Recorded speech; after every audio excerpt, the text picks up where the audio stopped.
Welcome to That's Sick! Whoa. How was that for a really exciting intro? I was super gnarly, dog. I feel ready to go. I want to skateboard. Yeah. I want to shred. I want to shred mad. I don't know the name of a skateboard move. I mean, I wanna drive a monster truck around. Oh my god. Brock was just saying like a bunch of those like weird made up things that, Tony Hawk Pro Skater. Yeah, let's do a backside 180, dog. Yeah. Like a Goofy foot. Yeah, Goofy Foot. That's not a made up thing. That's people who are left footed. That's rude to left-footed people calling them goofy. It is. You're right. Any hitters. So I am Heather. I'm Justine. I'm JB. And like I said, welcome to That's Sick, the podcast where we talk about everything that is disgusting and fun and fascinating. So this week, I am your host. I don't know literally anything about what the topic might be. I'm so excited to find out. Before we dive into it, let's go around and talk about the sickest thing of a week in a bad way. Anybody? God damn it. I got, well, sort of. Yeah, I have one. You're ready? Because I was like, I'm ready. I'm never prepared for this. I'm on the ball. Oh, thank God for you, JB. So I was talking to my friend Alexis at work, whom I've mentioned on the podcast before, and is one of our most loyal listeners. Yes, we love you. Her. And she was telling me about a very impassioned text message response she had with her boyfriend the other day. And he apparently bit into a stink bug and said that it pooped in his mouth. No! Ew. And that it tasted real bad, but the stink bug lived. What? Well, they're vegan, so they didn't want the stink bug to die. Oh my God. It pooped in its mouth and it still didn't kill. And it still didn't die. He must not have bit it that hard. That is... That is Ew. by far the sickest. Wow. That's really gross. It was really sick. I was like, oh, thank you, dog. I just got my sickest thing of the week now. Ugh. Oh, I think I had there's nothing of note happened. Nothing. No. Yeah. Me no. neither. I can't think of anything. So, I don't know. Why not? Without further ado, let's reveal the topic of this week. Do I get to reveal it? Yeah, girl, What? it's your idea. So, I have bad news for you, Heather. Oh. Is it? Oh. You're going to hate it. I'm sorry. You guys are always... We might have gone too far this time also. Stop bullying me. I feel like I'm the victim of horizontal violence.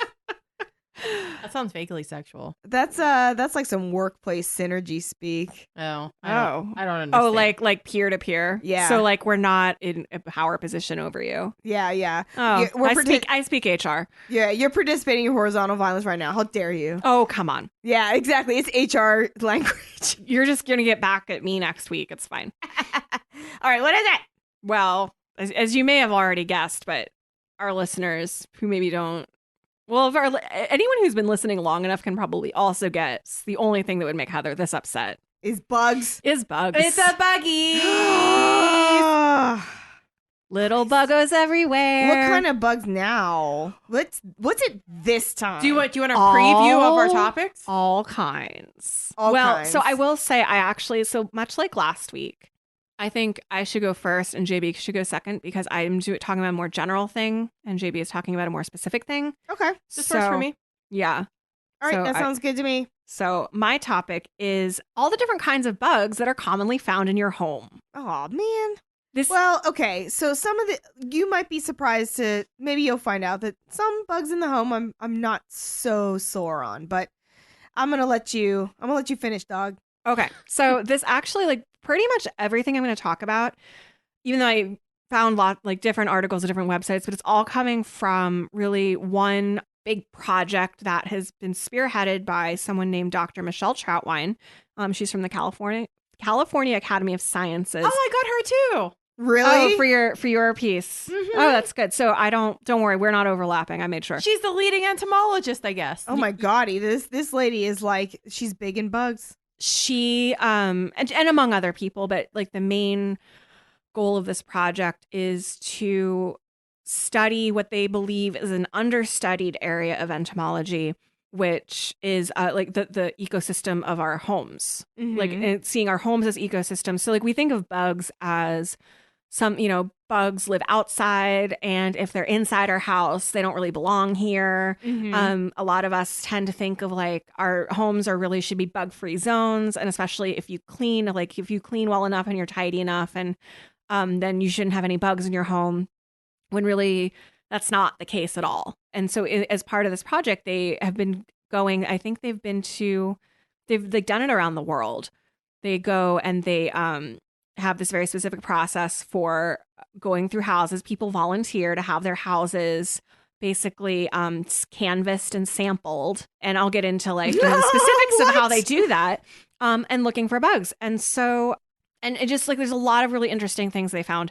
So just for the sake of just simplicity and clarity, and also because I am not a scientist. And so for me, reading scientific journals is like a slog. Oh my God. It would be for me too. I mean, it's been so long since I was in school. It's just hard for my brain to do it. So I would need to pop like 5 Adderall.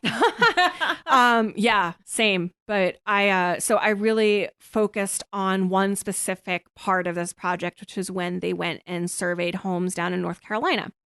Oh, okay. So that's most of what I'll be talking about. Yeah, I was going to ask you, like, did they go to homes in different, like, climates? Oh, yeah. So another one that I like read an article about, they had gone to homes in Australia. Okay. So they've definitely, yes, they're trying to go to all different, because they want to see how things like climate and, you know, area in the world, like what changes and what's the same. I'm Australia, mate.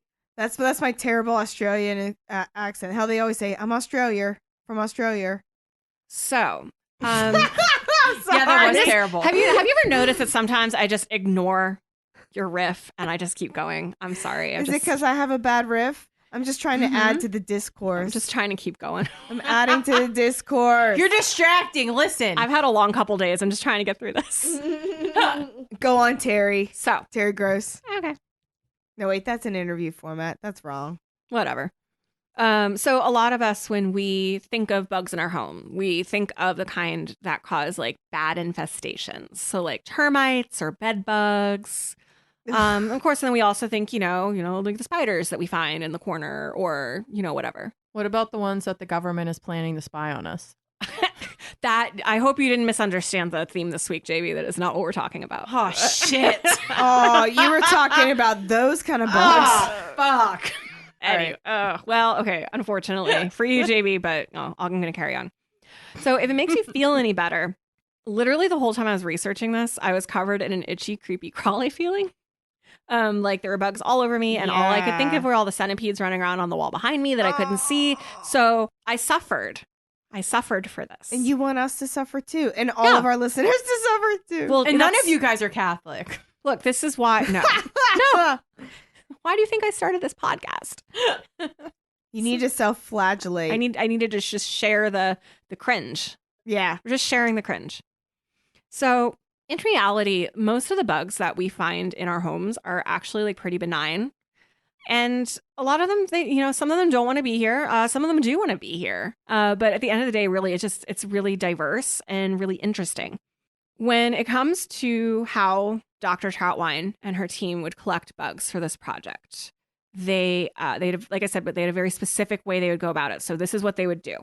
And first of all, they were only studying freestanding homes.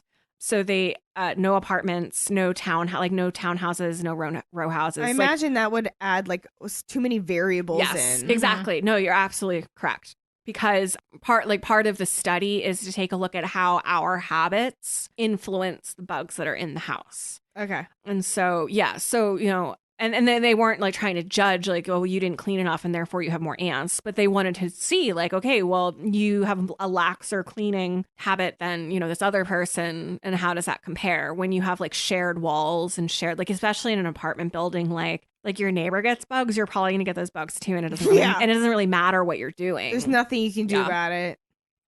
So when they would collect the bugs, they collected from the floor, walls, and ceiling of every room in the house, inside any cabinets that were under sinks in the kitchen and bathrooms, but not any other drawers or cabinets. Oh God, just imagine doing this job. It's just disgusting to me. But they wanted to do it. They're entomologists. It's sick.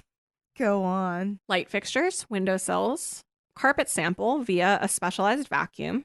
And then they would also take some samples from outside. So they would take a soil sample and from a very specific location, like X distance away from the house, X distance deep, I forget what, and also from the outside walls. Mm-hmm. They did not search underneath large pieces of furniture, And like I said, they didn't search inside any drawers or most cabinets except for the ones underneath sinks. Imagine underneath my couch is a treasure trove. Oh, yeah. I'm like, that's where they all live. Little buggies. Oh.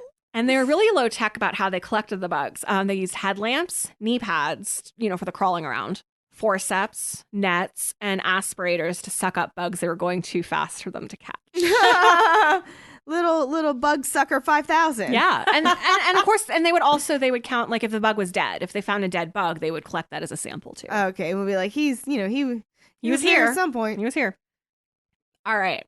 So, bug time. Dead, Jim. So one of the main findings from this project is that there are way more bugs in a typical home than anyone imagines, mostly because the typical person isn't going around actively looking for them. So we tend to notice the bugs that make themselves known to us because they're being loud, or they're flying everywhere, or they're biting us, crawling in your mouth as you're sleeping, crawling into your ear. We already talked about that, remember? I just stop reminding me. I hate it. Sick. But for every bug we see, there's a ton more that we don't see and probably never will. That's good. Good. So another thing they found is that having bugs in your home isn't really related to how clean you keep it. And so, of course, some bugs tend to correlate with certain cleaning habits or lack thereof. So, you can get ants if you have like food matter on the floor. This is how we get ants, Heather. Yeah, Virgo's always yelling at me, do you want ants? This is how you get ants. But on the whole, a house that's kept really clean isn't necessarily going to have fewer bugs in it. It might have different types of bugs, but it's still like you're still going to have bugs. Still going to be creepy crawlies everywhere. Right. But fancier ones? Just maybe not as many ants or like, yeah. Yeah. So I mentioned before, I'm going to focus on the 50 homes they studied in North Carolina as part of this project. When they did that, they found over 10,000 specimens across all 50 houses. Christ. Fuck that. That's way, way more than I was imagining. Too many. Christ. Cut that in half. They also found that each home contained between 32 and 211 bug species. Too many. Nope. So what kind of bugs do you think were found the most? Okay. Oh, this is a good game. JB, do you think you have an idea? Mites, you think? The most bugs. Oh, God. Centipedes? Okay. Our guess is locked in. Yeah. Okay. No, I want to say spiders. Spiders? Okay. Yeah. I say centipedes. Okay. So there are 4 bugs, and these are actually just specific bugs that were found in 100% of the houses. So out of all 50 houses, every house had these 4 bugs in them. Fuck yeah.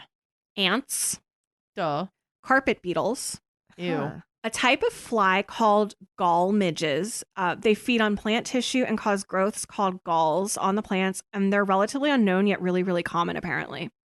So it's like the kind of like you never think, like I had never heard of it before. And the 4th kind is cobweb spiders specifically. So JB was closest. What do I get? Wow. Nothing. Damn. Nothing. You get nothing. So those are bugs that were found in all the houses, but there were a bunch more that were found in a majority of the houses, like a bunch. And so I just picked many that I found to be interesting or that I didn't know what they were. And so I'm just going to go through, like, this is a decent sized list.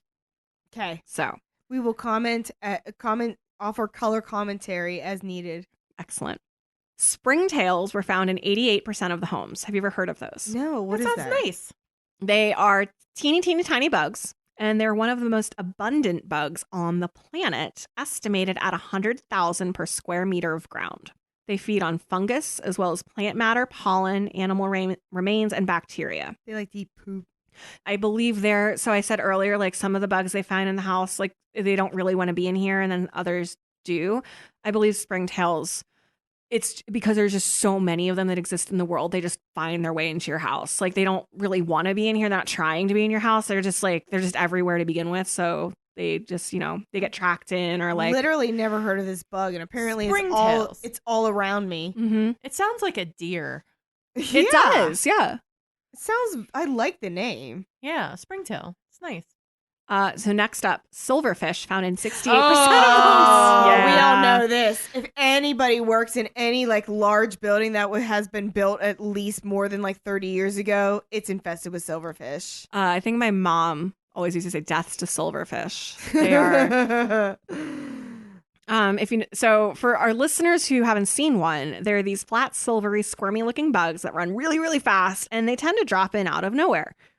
I was personally victimized by one.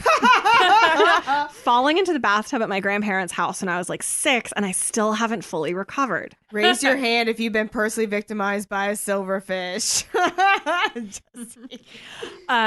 They eat polysaccharides, which are found in things like book bindings, carpets, clothing, some paints, photographs, paper, plaster, and sugar, among other things. And they're considered pests because they can damage your belongings, but they don't spread disease. Yeah, they just like eat like inedible shit. Like gluey, like basically they eat like gluey, yeah, starchy things. Yeah. But they're just like creepy. And it's because of like their shape and how fast, like the way they like yeah run. Often if you mention silverfish, people will be like, they're disgusting. Yeah. They're gross. They gross me out. They do. But really they're harmless. They're completely harmless. They're harmless to you. They're creepy. But they may damage your plaster and your walls. Earwigs were found in half the homes. Fuck off with that. I please. hate them too, but they eat silverfish. Tell me more. That's all I had for earwigs. All right. Tell me more. We all know what they are. Yeah, they're gross. Yeah, don't tell me about those earwigs. I'm fine. Cockroaches are found in 82% of the homes, but Ooh. but not the type of cockroach you're thinking about. So what? Palmetto bugs? Yeah, oh my god, that's what the Floridians call it. Oh, I don't have a cockroach. They're fancier. Well, they Palmetto bugs. actually weren't those either. No, Oh. so like when we think of like cockroach infestations in like New York City or even here, like those are German cockroaches for the most part. No, the type of cockroach that they found in such abundance were called the smoky brown cockroach, and they aren't considered true pests the way the other cockroaches are because they can't. Let me see if I get this right. They don't multiply fast enough and in enough quantities to like reach infestation levels, and they actually don't like super want to be in your house anyway. Oh. So they tend to die in the houses. I think it's like something about moisture levels or something. And so I got the sense a lot of the ones they found were dead. So I thought that was interesting that like it was prevalent, like 82% of the houses had them, but it wasn't the kind of cockroach that we think about. So the German cockroach is the gross one. Yeah, I mean, I think there's like another one that's like the American something. I don't know. You guys but, like, eventually at some point are going to do like a whole cockroach episode on me, and I'm just going to be like, fuck off. But you know, To be honest, I don't think there's an hour's worth of cockroach material. I agree. no. I really don't. Oh, you could get into Nietzsche. That's I don't not want- cockroach that's- material. Not why I started this. I want to talk about Nietzsche. God. Not everyone's a nihilist. Shit. All right, moving on. That's their fault. Anyway, Moving on. doesn't matter. Yeah, nothing does. Moving on. Book lice were found in 98% of the homes. Thought you were going to say 98% of your books. This is another bug that we don't really ever think about or notice. They are a harmless cousin of head lice. They can't infest humans, and they tend to thrive in high humidity environments. Book lice. Book lice. Is it because they like, do they eat like, are they around like paper a lot? Like, I didn't see. So I don't know. You can Google it if you want. You don't have your computer. yeah. Well, Well, anyway. I have the internet. 96% of the homes had something called dark-winged fungus gnats, which are mostly found in your indoor plant pots. Dark-winged duck gnats. Fungus gnats. Oh, okay. I'm not acknowledging your joke. How dare you? The episode where all of Heather's jokes tank. Yep. Why? How dare? I blame you for the ruination of my comedy career. Okay. 92% of the homes had moths / butterflies of some kind. That's beautiful. It's fine. Yeah, that's okay. Mostly moths. Moths eat your shit though, don't they? Yes. So these are mostly moths, like clothes moths and pantry moths. Yeah. I've had to struggle with clothes moths. I live in an apartment building, and I don't like. Just Yes. at one point, They're not. I have them under better control than they used to be, but it's a huge fucking pain in the ass. They do. They like. Have they ruined a sweater of yours? They've ruined so many things of mine. Oh. Well, it's because what happens is that they get the casings like from them, like from the larva, like turning into the mud. They get on everything, and you can and you. It's easy enough to get, like, if it's on clothing, as long as they haven't actually eaten holes in it, which I actually haven't noticed as much of that at all. It's mostly the casings. If you wash it in hot water, that kills it. Like, it kills them. So you can manage it. It's actually more like the damage they've done to fabrics that I can't do anything like that with. Like certain shoes, like things like that. And it also, like, it's a bummer. Like, I feel really like, there's like cool fabric hangings that I would like to get. And I'm like, well, that seems like a bad idea. I can't really do any fabric crafts because because it's just it's like like I said, I have it mostly under control, but it's not fun. It's not a fun moth to have. I don't recommend it. Pantry moths are also, if you've never had those are also like, they end up in like your dry goods, so like flour, like seasoning sometimes. Oh yeah. And they're also very hard to get rid of. They're very, very hard to get rid of. Yeah, my mom once told me, she was like, do you want to know what the dirty secret is about flour? Oh, you've talked about this before. Yeah, there's eggs in it. It's just like, yeah, I did not like that truth. I wished you hadn't told me. I think it makes flour taste better. Fuck you, JB. No, you don't. I don't buy flour. All right. Next, millipedes were found in 82% of the homes, while centipedes are found in 42% of the homes. Oh, so more legs, the more populous. I guess. I don't know. More legs, the better. Now, look, it's not that I'm calling bullshit on a study because I'm not a scientist and what the fuck do I know? But my personal experience indicates that centipedes live in 1,000% of the homes I've lived in. Yeah. So I don't know where this 42% number came from. Yeah, that doesn't seem like a scientific number. I've never not seen a centipede in a No, bathtub. you don't think 1,000% sounds like a scientific? I call shenanigans. Okay. 10,000%. 10,000%. Would 1,000,000% sound better to you? Because yes. Okay. Yes, 1,000,000% of the homes I've lived in have had centipedes. Mites of all kinds were found in 76% of homes. That's it.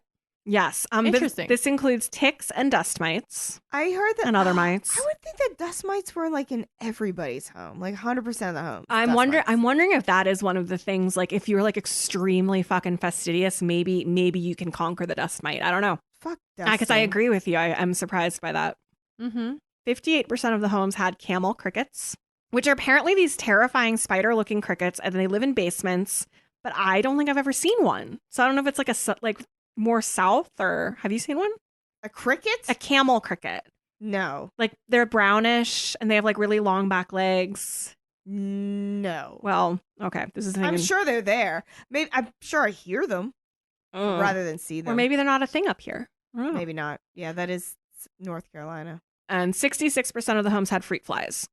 Fruit. Oh yeah. Fruit flies. And I so thought you said freak flies. That's not a fly. Freak flag fly. It's so hard to say that. It's a good thing, but it's so hard to say.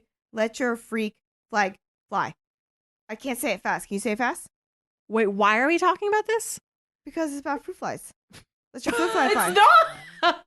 Let your fruit flag fly. Let your fruit fly fly. Let your freak fly fly. Let your fruit fly fly. Let your fruit. Let your freak flag fly. Let your fruit fly. Freak flag fly. Oh, that's a good. Okay, that is a good time. Okay, let your fruit fly. Freak flag fly. I had to do it slow. It's yeah, really that's hard. It's hard. Okay, cool.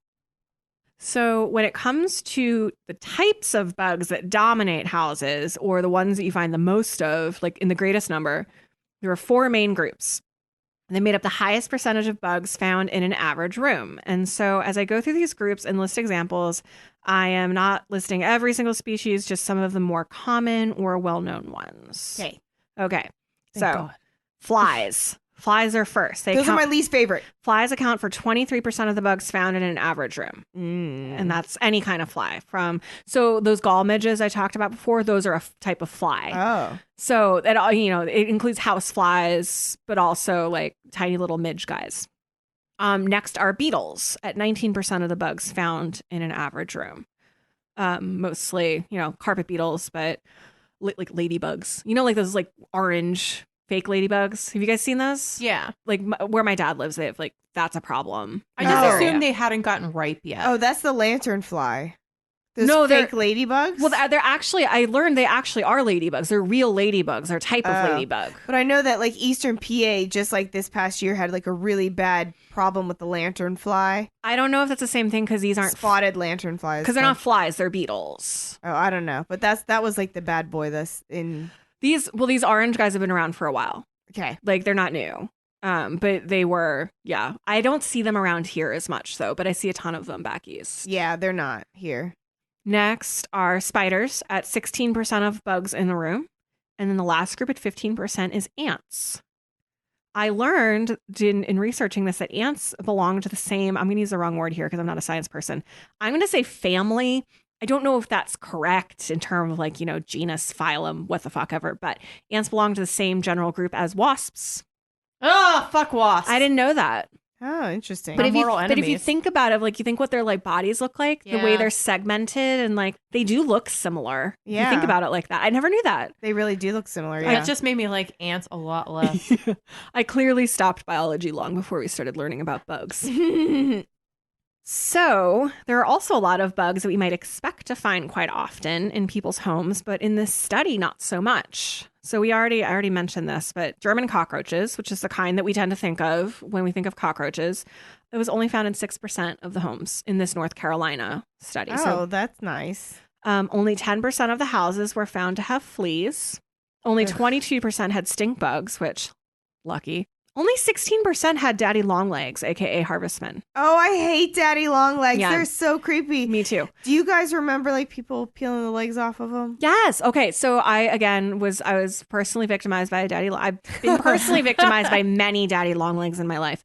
My earliest memory is I was super little, and my cousin's dog, little Westie, we were all like my grandparents' house, and Orly, the dog, caught a daddy longlegger that was in the living room, and one of the legs like popped off, as they do. And I remember like really specifically seeing the leg flexing after it had popped off the daddy long leg. Oh, I hate that. And I think that's just like what solidified, just like it's the creep factor was just like ugh, yeah, because I know they can't hurt you. Lots Yeah. of traumatic childhood. they Yeah. just creepy crawlies. Yeah. So this is another one. I was super surprised to hear only 16% of the houses had them, because again, I swear to God, any place I've ever lived, I've found a daddy longlegger at least once. About a year or so ago, I found one in my shower curtain mid-shower. Fuck that. I will also say, I am a spider rescuer. So when I find spiders in my apartment, I'll leave them alone if they're just chilling in a corner. Like if they're just hanging out, I might like let them be, Yeah. because I know they're going to eat other buggies. Yeah. If they are like kind of like I find them like in the middle of the floor and they're kind of like, I get them in a cup and I take them outside. I don't kill spiders. I can't do it, but I will kill the shit out of a daddy longleg because yeah. I don't know what the fuck else to do with Kill them. it with fire. Yeah. Because, it's not taking care of, like, the nasty wasties in your house. It's just, like, walking around and being real creepy with its long-ass legs. Yeah, exactly. So Fuck that shit. Looking like a walking skin tag. I low-key love spiders, too. I don't disturb spiders in my house either. There is a section down in my basement, a corner down in my basement that I might have talked about that we refer to as silkwood. That is essentially like a spider is a shelob nest. Like it's got several fly carcasses in it. It's real gross, but we That's just good, let it though. be. Yeah, we let that's it be. good. Better to have spiders than flies. Yeah, it's silkwood. We just let silkwood be, Yeah. and it's just fine.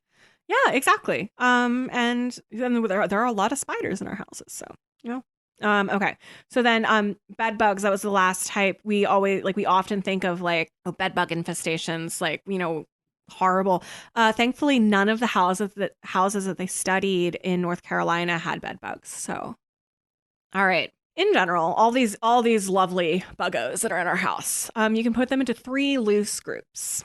So 1, bugs that have adapted to indoor life, like carpet beetles, book lice, and cobweb spiders. So these are bugs that they like to be in your house. They are not, they're not lost. They don't need to go outside. They want to be in here. It's where they've adapted to it. It's where they thrive. Then you have bugs that would rather be outdoors, but they will seek shelter inside when they need to, like ants and ground beetles. And then the third type, bugs that prefer to be outdoors, but they somehow found themselves inside the house by accident, like gall midges and click beetles, and many others. I mean, like I said, just in general. So that last group actually makes up most of the bug groups they were able to identify in this study.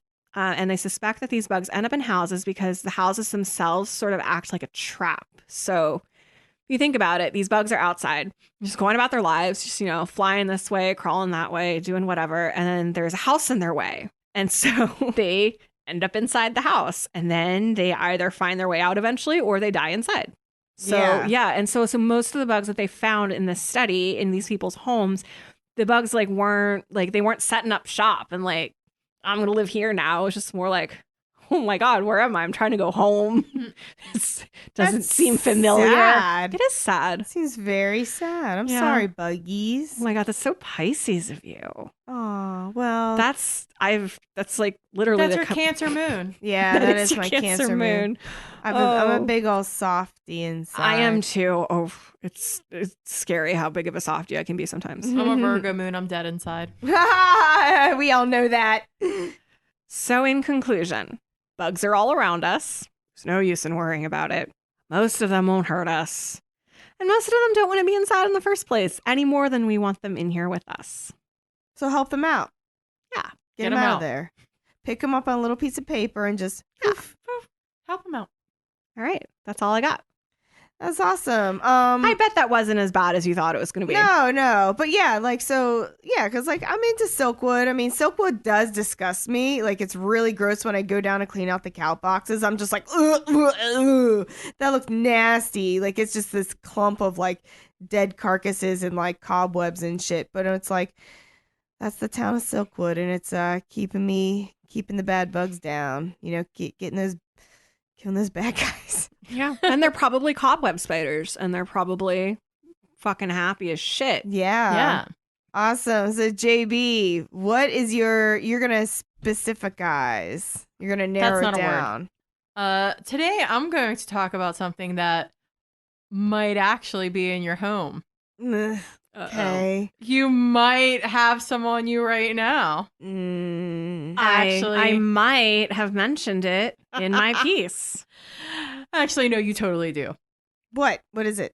I'm talking about mites. Mites. Oh yeah. God. I will be covering face mites and dust mites. Oh. Yeah, I know. Like, isn't it like a thing? Like everybody's got face mites. Yeah. See. No, you could be negative and be grossed out, but that's not how I choose to be. Okay. And I want to encourage you guys to be more like me. So you could say that having mites on you all the time is gross, but I want to say that you're never going to be lonely. Christ. I don't think they're very good company. I like being alone, furthermore. Look, I have a cat.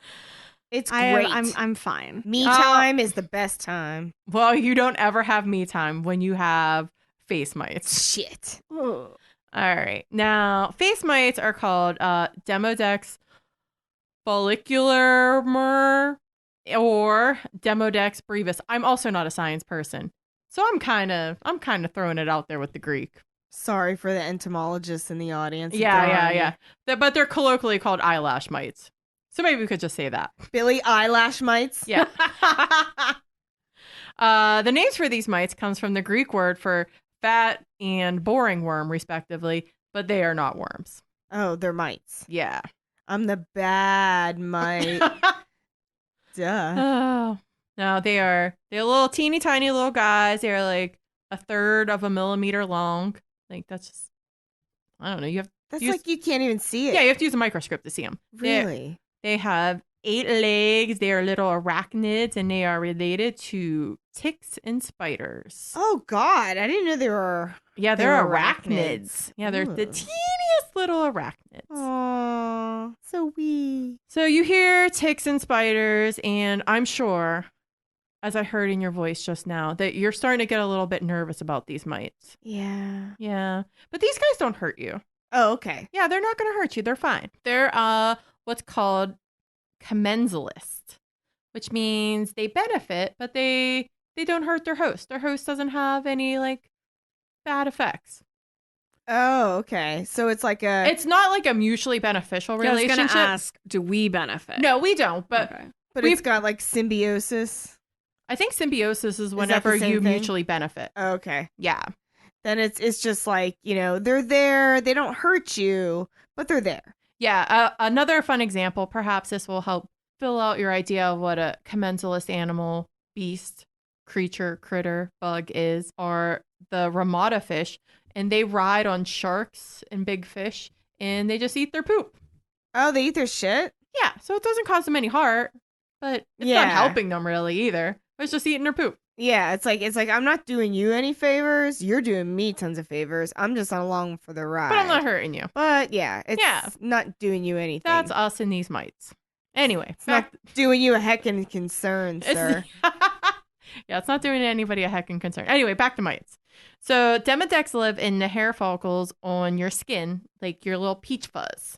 Mm-hmm. Like, so all the young teenage boys' mustaches. But like every single person in the world has peach fuzz all over their face. Oh.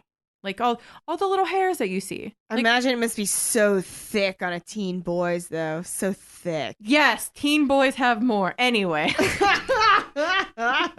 This is the episode where all of Heather's jokes get shot down. Sorry, buddy.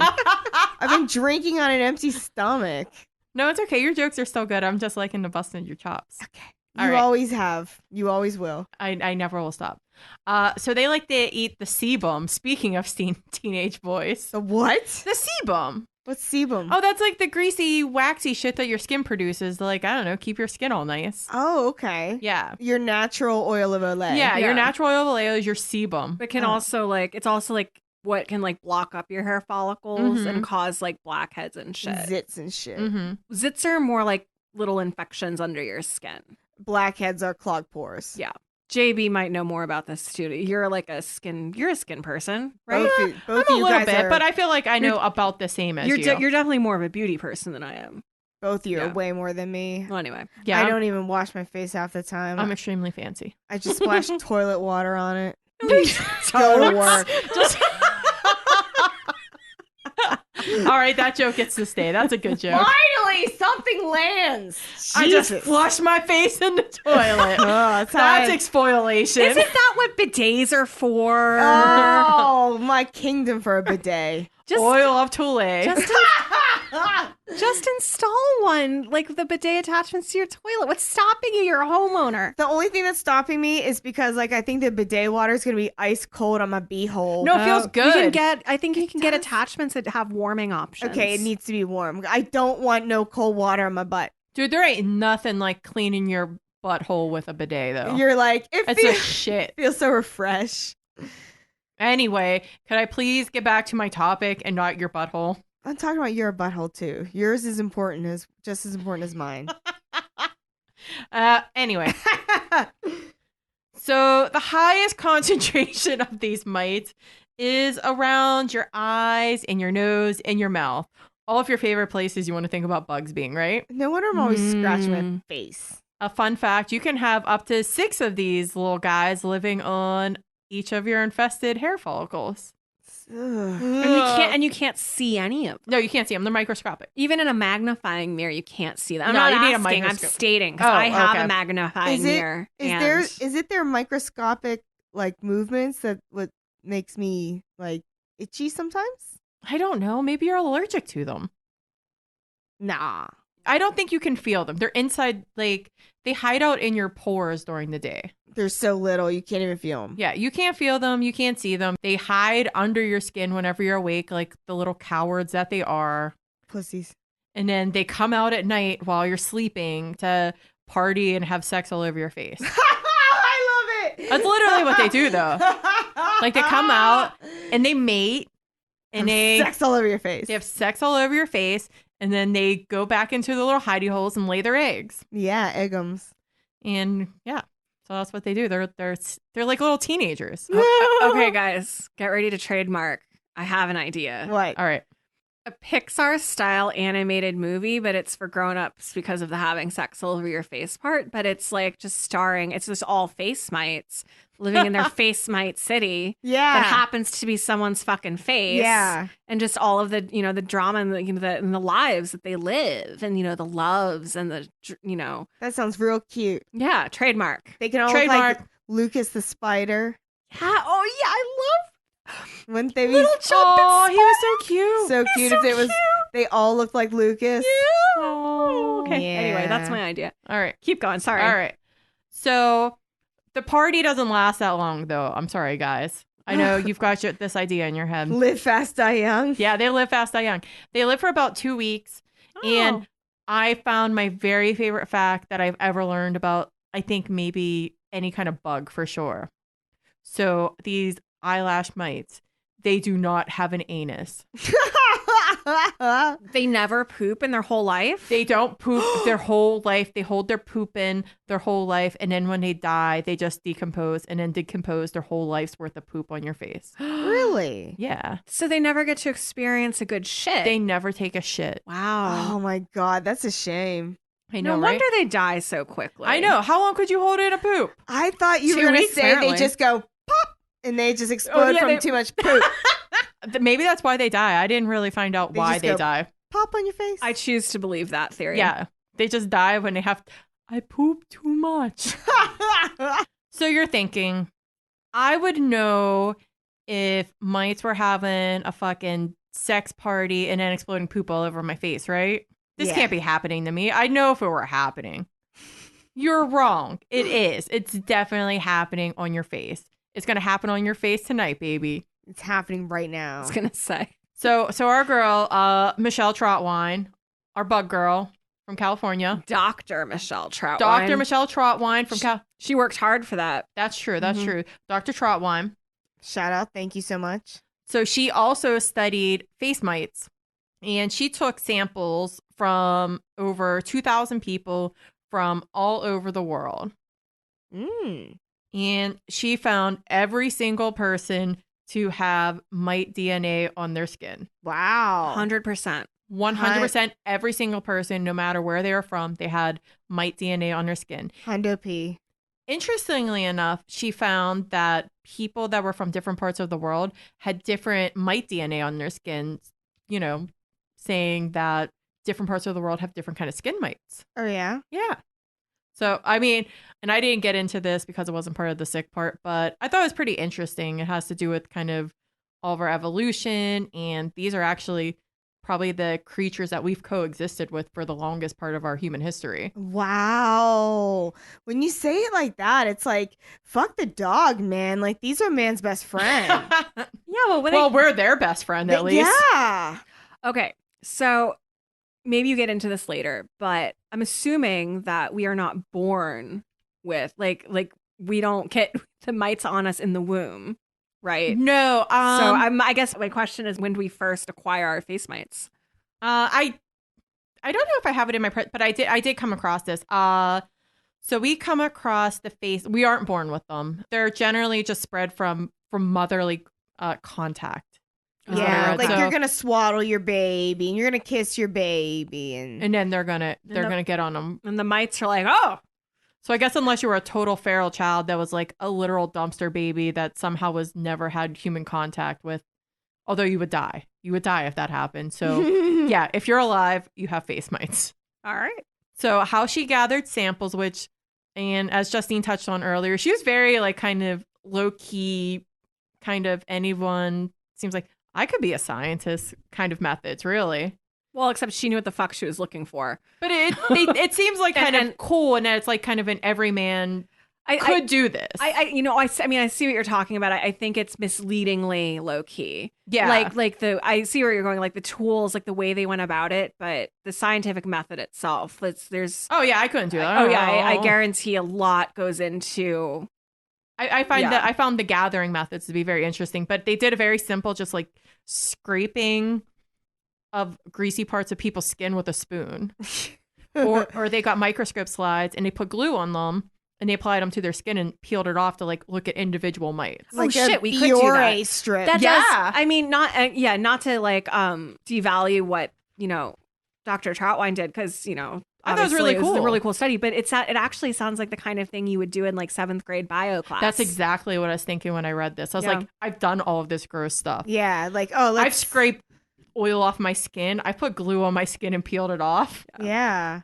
But then she analyzes it in such a way. Yeah, then she did science to it. And then I was just like the gross girl in class. But she had a really great quote, which I think is extremely applicable to our podcast, actually. Mm-hmm. When she was talking about the mites to our subject, she said, people are often curious, even in their revulsions. That's us. I was just like, oh my God, that's like our motto, but we didn't make it our motto. Yeah. Can we ask her if we can quote that? Like, We just did. I mean, like... I mean, I gave her credit for it. Okay. I'll tweet at her. Yeah. People You should are- tweet at her. I'm going to tweet at I her. bet. That's my girl. I mean, yeah, I like this. This woman seems pretty fucking badass. She does seem really cool. She's definitely seems like one of us. I was like- One of us. Will you be One our of first us. guest? Ooh. Oh All right. man. That'd be cool if we could have a guest. I would love to interview scientists. Me too. Anyway, so everybody's got these mites on their skin. And usually your skin, your immune system keeps them in check. But also sometimes it doesn't. And you can develop a relatively rare disease called demodicosis. Sure, that sounds right. Demodicosis? Yeah, that sounds better. Because, like, it's just Yeah, I'm sure perhaps you've come across this before. not really. All right. But I'm just thinking about, like... But it's a skin infection, and the symptoms can range from a rosacea-like appearance, hair loss, itching, inflammation, a frosty appearance of the skin follicles. if you don't know what rosacea is, have you seen a picture of Bill Clinton? Yeah. So it's just kind of red pustules. Yeah, he kind of have, like, red puffy face. Yeah, it doesn't look cute. It's not cute. It can also cause itching and swelling of the eyelid, eye strain, or scales at the base of your eyelids. The eyeball stuff looks pretty gross. Ugh. There's a theory that dermatocytosis causes rosacea, but the scientific evidence is inconclusive. But people who have rosacea definitely have higher rates of these mites on their skin. Rosacea's like, that's one of the... It's, like, chronic, right? I think it's, like, autoimmune. Yeah. So, unfortunately, if you have it, like, in some form, probably forever. Yeah, I think it's just a symptom treating sort of thing. Yeah, you have to manage it. But whenever you have an outburst of this disease, it can happen overnight. Your skin can be fine one day, and all of a sudden, your skin just explodes and looks like horribly disgusting. It's just like mite explosion. They And all it's like, pooped at that's once. it. Yeah, they all the poop exploded on They my all face. had diarrhea all at once. They all died. And it normally occurs in people who are immunocompromised in some sort of way, whether they're HIV/AIDS victims, or they're on transplant-resistant drugs, or they have some sort of other immune deficiency. Yeah. Now, if you get this disease, you can go about it the hippie way and try to treat it with tea tree oil. Mm-hmm. Which smells nice. It smells nice, and if it's not too bad, then it might be fine. Or you can use soaps that contain benzoate, salicylic acid. Why am I naming? That's all the stuff that's in Zit cream. Yeah, actually. Yeah, pretty much. Selenium sulfide, sulfur, or you can be prescribed crotamatron, livermectin, metronidazole. Metronidazole it's Flagyl. It's this really strong antibiotic. Strong antibiotic. That's what they use to kill C. diff. That's like if you had it really bad. I'm guessing it looked like if your face was going to explode. Yeah. Or pernithin. I don't know that one. I don't know that one either. Maybe I pronounced it wrong. But that's interesting because I was gonna ask you about like what happens if you put like those zit pads like on your face with that stealytic acid. That's cetolytic acid.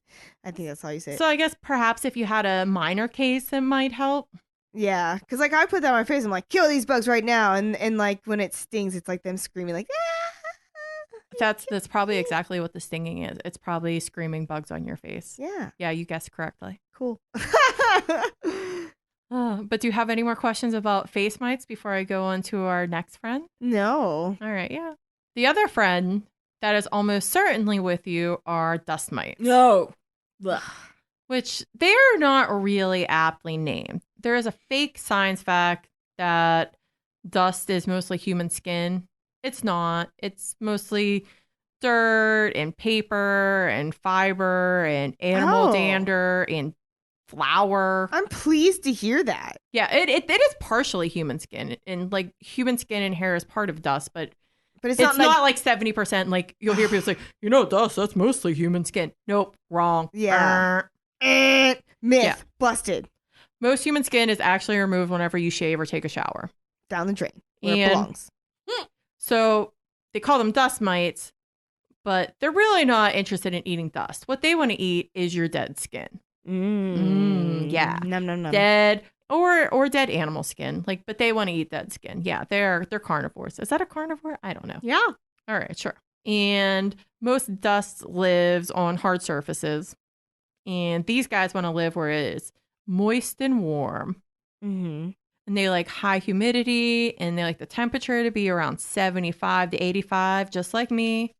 Do you know where they like to hang out? In your butt crack? Probably, I don't know, man. But they like to hang out where you and your pets do. In your bed, and in your sheets, and in your couch, and on your carpet, and in your nice big comfy chairs.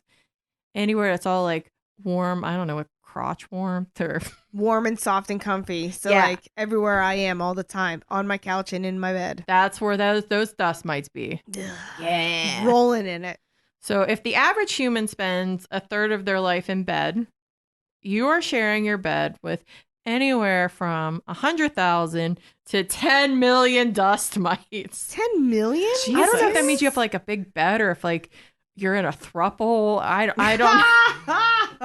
Honestly, I bet it has more to do with how fastidious you are with like cleaning your mattress. Oh yeah, then I got like 16 billion. If you sleep with 8 dogs. Yeah, true. Well, because some people vacuum their mattress and I've never done that. What the hell? I use a mattress cover. Isn't that enough? Yeah, that's plenty. I wash that every 6 months or whatever. That's my guess for the discrepancy, but I'm not a scientist. I don't know. That sounds pretty good. All right. So 100,000 mites can live in one square yard of fabric, carpet. And 10% of the weight of a 2-year-old pillow can be composed of mites and droppings. What? Oh, no. So the pillow gets heavier over time? Yeah, it gets full of mites and poop. Okay, I think that's an interesting experiment. Buy a new pillow, weigh it, record that shit, use it for 2 years, and then weigh it again. You'll just lie to yourself and say that it's sweat.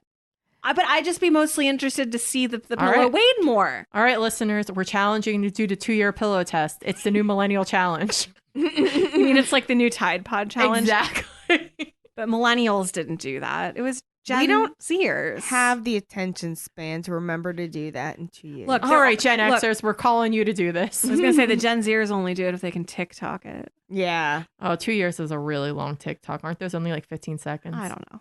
All right. Anyway. So these mites, they're getting fat and happy there because daily one person can shed about 1.5 grams of skin, which can feed about 1 million mites. Oh. Yeah. But honestly, most of the time the mites are not detectable. They're microscopic, just like the face mites. They're about 1/3 of a millimeter to 1/4 of a millimeter in size. They're teeny weeny. You'll never see them. They don't bite. They're just feasting. Yeah. Well, and they're eating stuff that like we don't want around anyway. Yeah. Yeah, they can have my dead skin. That's true. Yeah. So like whatever. They're not doing any harm, and you can't even see them. But unlike face mites, they do have anuses. Oh, so they can poop. They can poop. Okay. And the bacteria in their poop is what can cause allergic reactions in some people. And some people have really bad dust allergies. Okay. Oh, yeah. All right. Definitely. And I'm sure we all know what common allergy symptoms are: congestion, sneezing, and dust allergies are particularly bad whenever you first wake up in the morning. I'm guessing because you've just been laying in the dust mite poop all day. Yeah, your face directly in the pillow. It's actually the most common cause of childhood dust allergies or the dust mites. And if you're allergic, they can confirm that with the scratch test.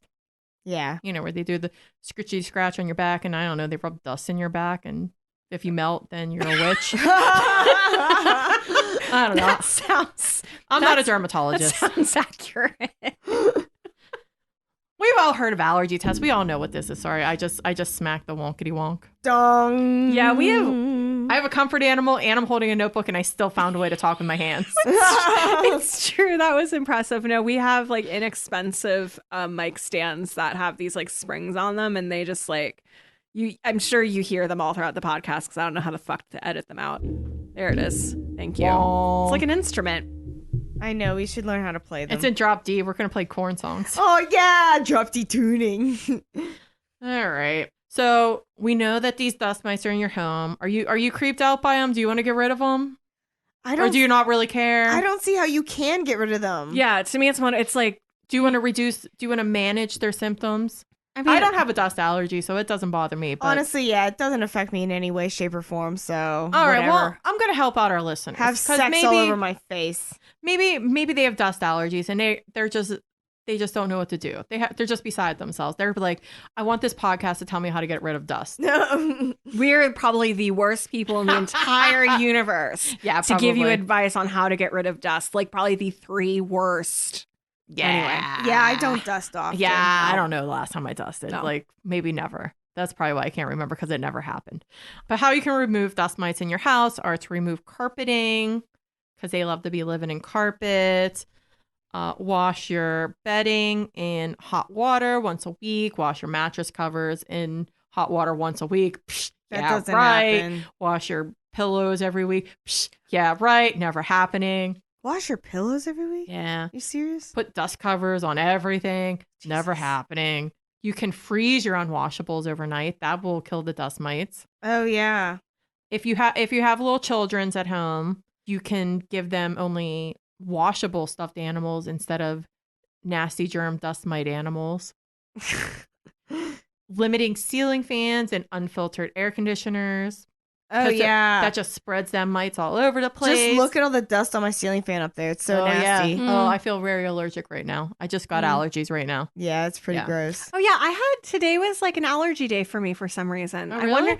I wonder if it was because it was like not rain. You know what I mean? It was like kind of wet. I don't know, mold. But like moldy. I think I do have a mold. I don't know what my allergies are, but yeah. Anyway, carry on. All right. And when you dust, you want to use a damp rag or mop because dry rags and mops just spread them germs all over the place. Oh, really? It just spreads it all out. You want to use a damp rag to contain all that. Oh, damn. Mm-hmm. Because like I have like this like fucking Swiffer thing. Yeah, don't use that. Don't do Swiffer. Unless do you have to like the... No, I don't have the wet shit. Oh, yeah. No, don't do that. Okay. And generally try to reduce the humidity in your home. And I read a fun little article from the Bangor Daily News from Bangor, Maine, that suggested burning firewood. That reduces the humidity in your house. But you're also trying to increase the humidity when you say, like, you can't win. Yeah, you can't win. I was just saying, like, having humidity is good because you don't want to fucking have a dry ass house. Well, I think this sounds like the things you would do. Like, if you had an allergy, severe allergies, yeah, then doing these things would be preferable to suffering from the allergy. But if you don't have allergies, then yeah, right. I also like. I wonder if you did all these things, like because you mentioned like kids, and if your kids have the allergy, then yeah, you should do all those things. But if your kids don't have the allergy and you're just concerned about keeping dust mites away from them, I wonder if like not being around dust mites just makes them more just like sensitive to them in the future. Possibly. I don't know. I've always enjoyed the theory that like the more dirt and microbes you're exposed to as a kid, the more you can tolerate them in your life. Yeah. Heather, you have science-y knowledge. Does that sound legitimate? Sure. Okay. All right, that's all I got. Oh, That's awesome. Great. So congrats, guys. Yes, I was disgusted several times. So good job. But we didn't traumatize you, really. No. Okay. No, I Yeah. shall live. Yeah. I shall. I do have a singular domicile. I'm not attached to anybody. I used to live in apartment buildings and stuff, but I do like not being attached to anybody, and not being able to like, catch anybody else's bugs but my own. I feel you. Yeah. Yeah. Yeah, because living in an apartment building, it's not bad. I don't have any bad, like no cockroaches. Yeah. Your apartment building's very nice and clean. Yeah, no, and I think, and for the most part, like the people that live in it, like we don't really have problems. Like every once in a while, I'll see some ants, but it's always like really easy to just like contain. Like it's never been a problem. At the same time, a lot of these bugs that like, even if you have these bugs, like I've lived with a lot of these bugs and been in apartments with all these bugs. If anything that this episode has taught me, it's like a lot of them are a lot less harmful than we may think. Really the only one that I don't want in my house is the bed bug. Yeah. Oh yeah. All the other ones are kind of like, I guess termites are not good, but and fleas. And I wouldn't want fleas in my house. Yeah. But I can like manage a moth. There's mothballs and shit. Yeah, exactly. No, and I think too, for me, the biggest thing was realizing like, because I'm not good at cleaning. I don't like cleaning. I'm not a tidy person. Learning that for the most part, like having bugs in your home, it's not necessarily a reflection on your cleanliness. It's just like, they're just there. That's true. It's not, it's like, they're going to do their buggy thing. Yeah. And with ants, if you like find you have ants in your house, and yes, if you're like leaving, if I have like cat food all over the floor, which, that happens, and I have to like, clean that up because I need to get the ants under, like, there is that aspect to it. But that's not. There's always cat food all over my floor. That's easy enough to clean up. All right. So does anybody have a sickest thing of the week in a good way? Let's end this on a high note. Oh, I do. And I brought it with me. JB, what is it? We can see it's visual aid. Yes. I actually posted about this on the Twitter a couple of weeks ago. And this is a lipstick that I bought from wish.com. And it is shaped like a really veiny penis. And it looks so much like a penis. And I'm going to pass it along to the friends. And I will post a picture of the real life version. Have you used it yet? No, I'm afraid of ruining it, actually. It's so finely detailed. It is finely detailed. I can't believe you're going to let me hold it. There's so many veins. I know, right? So fucking weird looking. God, it's got like a urethra and everything. Oh my God. JB was watching like Heather pass it to me like, my God, don't drop it. Yeah. Don't drop my $1 lipstick. I'll be so mad. That's my baby. Yeah, this is, wait, I have to. Yeah, take it in. Take it in. It's really good. It's so gross. It's circumcised. Yeah, it is circumcised. But it has a pee hole. Yeah. It's so veiny. It actually looks more like, I saw you post this. Wasn't it advertised as like a mushroom? Something like that. Yeah. I almost could mushroom tip. I almost could see how maybe like someone like really sheltered who had never like would be like, oh yes, this is a mushroom, not a penis, but it's clearly a penis. This is just, it's very weird. Gross. It's wow. Okay. Here. It came in the mail today. I was so happy. I was like, oh my God, yay! My penis lipstick. I don't really understand why bachelorette parties have like so much penis stuff. I never have either. I find it so strange. Like, we don't even think penises look good. Like, why do we want to have them all around us all the time for our bachelorette parties? I kind of just think it's funny. I guess it is funny. I like cartoon penises, but like when it's like, oh yeah, veiny ass dick, like right? Like if ever there's a fool who is foolish enough to marry me, I want you to have a bachelorette party where everybody gets this in their goodie bag. The urethra. There's a pee hole in it. Yeah, I know. It's so disgusting. It's so gross. That's the most disturbing detail. That's why I don't want to use it. I want to see an uncircumcised one. All right. Probably looks like a little hose. Justine, do you have anything that's good this week? Oh, I don't, This week, the past couple of weeks have been rough. I think I said the same thing last week. You're on the upswing, though. No, I mean, I hope. You're on an even swing? Even swing. I'm getting by. It's fine. It's just a lot going on at work. And it's not, and I also want to be clear, especially if like I have any coworkers listening, I am not experiencing any more stress or drama than anyone else at work. If anything, I'm sure I'm experiencing less. So I'm not trying to be dramatic or like, oh, woe is me. It's a rough time of year, but it's okay. Yeah. It's fine. Whatever. I feel that. So, it's just like, big projects, big stuff all happening at once. We'll get through it. It's all good. I guess I can't really have anything that I have this week, but I'm just really looking forward to this weekend because it's like a huge weekend for me. So on Saturday, I'm going to see King Princess. Oh, fun. At Stage AE. Yay. And on Sunday, it's the Oscars. Oh, you were in your element. Yeah, which a lot of people like refer to as the gay Super Bowl, but it's like my Super Bowl as well. It's like, it's just like my favorite thing of the year. I love it so much. I know it's all fake and stupid and whatever, but I love it. It is your Super Bowl because I've been to parties that you've thrown where there's been brackets. Yeah. And we've been required to show up in our best finery. Yeah. Yes. The only reason why I haven't done that recently is because, like, honestly, I kind of enjoy just like watching the ceremony and live tweeting with all of my Who Weekly friends. I don't blame you because of all the people you'd like invite us, and we'd basically no one knew anything. We wouldn't be. I don't think any of us would ever like exhibit the appropriate amount of excitement. So yeah. I feel you. It's okay. I was like, I really tried hard to have like a Oscar party, but I was like, nobody's excited about this like I am. I'm just gonna have to go to my internet friends. But I'm really pumped this year because 1917, I'm rooting for it, and that is probably it's gonna win Best Picture, and Brad Pitt is gonna win, and who else is gonna win? Fucking hopefully not ScarJo, even though she's nominated twice. Like if she wins, I'm gonna throw shit. Are you gonna burn a couch? I'm gonna burn a couch, but no. Laura Dern is probably gonna win for supporting. Parasite is probably gonna win for screenplay, best original screenplay. I'm making all my predictions right now, and we'll see if they come true. I should have had my list, but that's all I can think of at the moment. But yeah, Best Picture, 1917. Best Cinematography, Roger Deakins, 1917. Okay.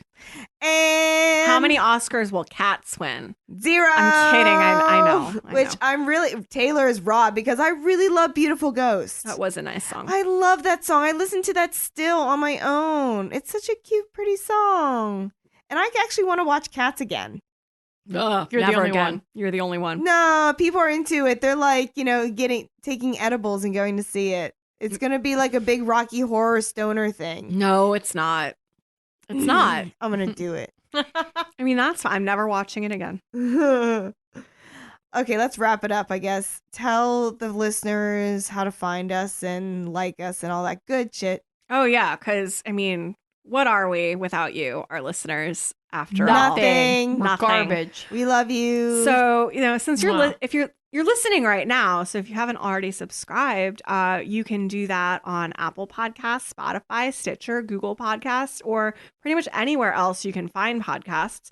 Let us know if you can find us on a podcasting place. We will get on that. You can also follow us on Twitter at ThatSickPod. You can follow us on Instagram at ThatSickPodcast. And you can email us at thats.sick.podcast@gmail.com. We would love to hear from you. All right, so until next time, my friends, don't fall in love at the Face Might orgy, because that's sick.